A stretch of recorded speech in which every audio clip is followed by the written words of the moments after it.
Hey guys, sorry for the shaky camera. It's bouncing around all over the place here. We're on the highway right now, but I wanted to record a quick video. By the way, full show dropping later, but I wanted to record a quick video on, everybody's talking about this right now. Chuck Schumer released a video yesterday where he goes after Trump for basically negotiating with Iran.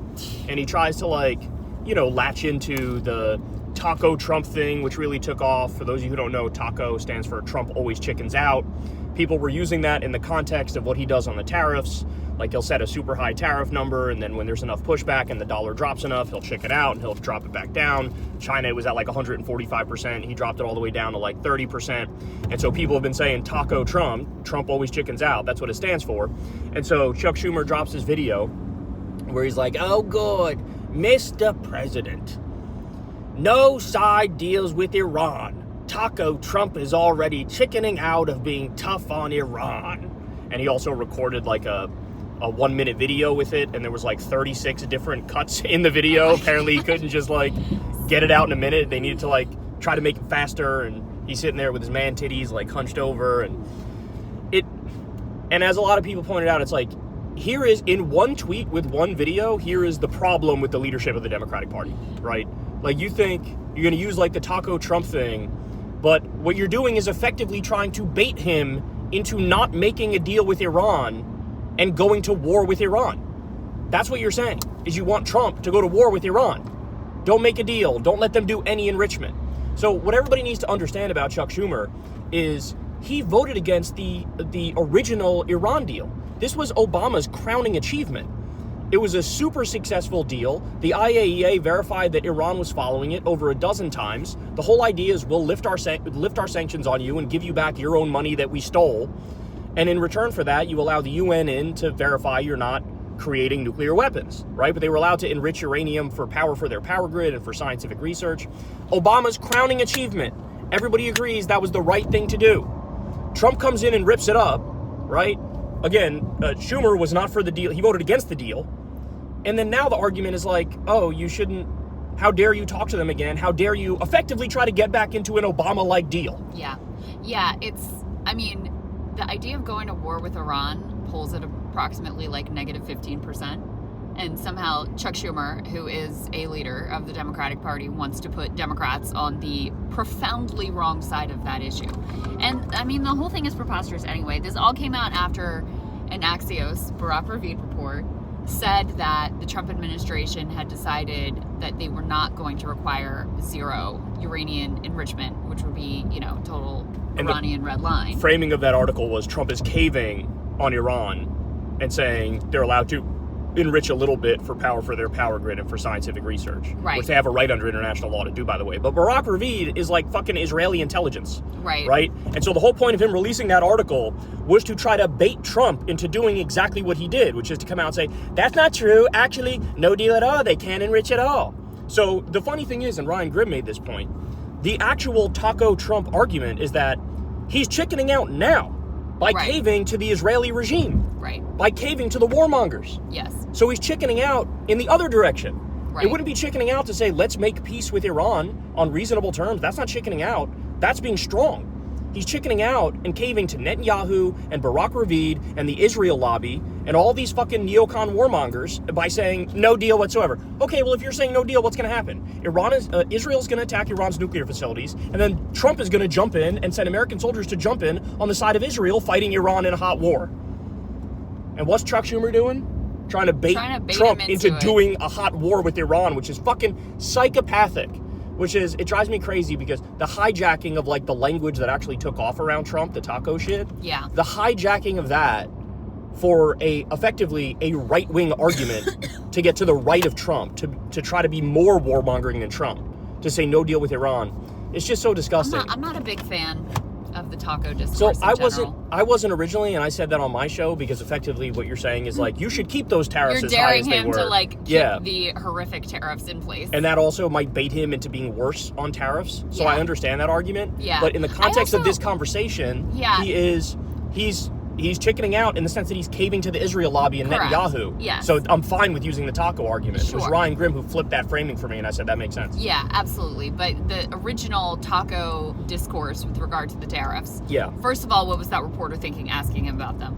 Second of all, yes, Trump has backed off of the most maximalist tariff regime. However, there's still a lot of freaking tariffs in place I know. That's the that thing. are quite disruptive. Yeah. And he's threatening a lot more to come into place he's now set this deadline of July 8th that he's going to have another Liberation Day or something. Christ. So I'm not why are you trying to goad him into doing bad things? Don't do that.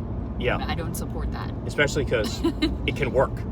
Right. Like, he 'cause can we be know goaded how into friggin' doing worse things. fragile his ego is and how stupid, yeah, that does play right into his psychology. So, in any case, I'm not a big fan of this whole direction of the Democratic Party. You're right about the flipping of the framing. That okay, cool, but goading him into doing bad things, I'm not in favor of that. I agree with you on the substance of the taco thing. Yeah. The area where I disagree is that we don't really get to control what takes off and what doesn't take off. Mm-hmm. And this thing really took off. So, in my opinion, you have to use the framing towards positive ends. That's fair. And using it in the context of saying, this is Taco Trump, because you're chickening out in the sense that you're caving to Israel, you're caving to Netanyahu, you're caving to Barak Ravid, who I'm convinced is Mossad. I think he's Israeli intelligence, and he's here to manipulate public opinion in the U.S. and try to manipulate Trump in this context. He tried to do it with Biden last time, right? You are chickening out and you are caving to those people. And again, the position that Chuck Schumer is taking is wildly at odds with the American public, with the Democratic base. And this is why your own voters hate you. This is why when you poll Democratic voters, they're like, we don't like Democratic leadership. Yeah. It's shit like this. And at the same time, by the way, Hakeem Jeffries was also making an ass of himself. He was asked about Representative Nadler's aide who was handcuffed by DHS. He was asked what his response is to that. And he basically said, we're going to respond to that at a time of our choosing, in the way we want and how we want. Basically, but we're not going to respond to it now. We're not going to do anything. Which is could you imagine a scenario where there was a Republican congressman's aide who was arrested by, the DHS of Joe Biden? What would their reaction be? Right. Every single Republican in Congress would be out on Fox News screaming bloody murder, saying this is authoritarianism, this is fascism, these people don't believe in freedom, these people are crazy, they're locking people up and handcuffing them based on absolutely fucking nothing, it's all a political axe to grind. And then here you get a softball down the center of the plate to Hakeem Jeffries, and his reaction is I'm not really going to respond to that now. And it's the same thing we saw with Kilmar Abrego Garcia. They didn't want to take the bait on Right. Kilmar Abrego Garcia. It's the same thing we saw with Andres, the Venezuelan gay makeup artist who was sent to the concentration camp with no due process. Yeah. This is why they hate you. Wake the fuck up. Actually fight on these things. But the fact of the matter is, Hakeem Jeffries and Chuck Schumer don't agree with us. They are basically semi-MAGA. They are right-wingers. They're enlightened centrist, right-leaning, MAGA-curious type people. They're not, they represent the wealthy donors. They don't represent people like us. They don't have our ideology. They don't have our philosophy. And that's why there's such a massive gap between, listening to somebody like Zoran speak. Mm-hmm. You go, oh, that guy represents me. That's what's up. I love that guy. Listening to AOC or Bernie or Tim Walz or whatever. You're like, oh, good. But when you hear Chuck Schumer and when you hear Hakeem Jeffries, you just want to fucking put your nuts in a waffle iron.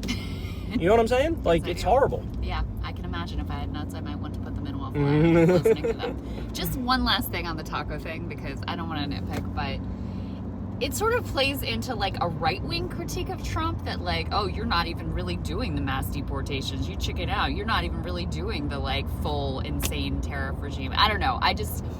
It's at odds with the idea that and the reality that Trump is an extremist.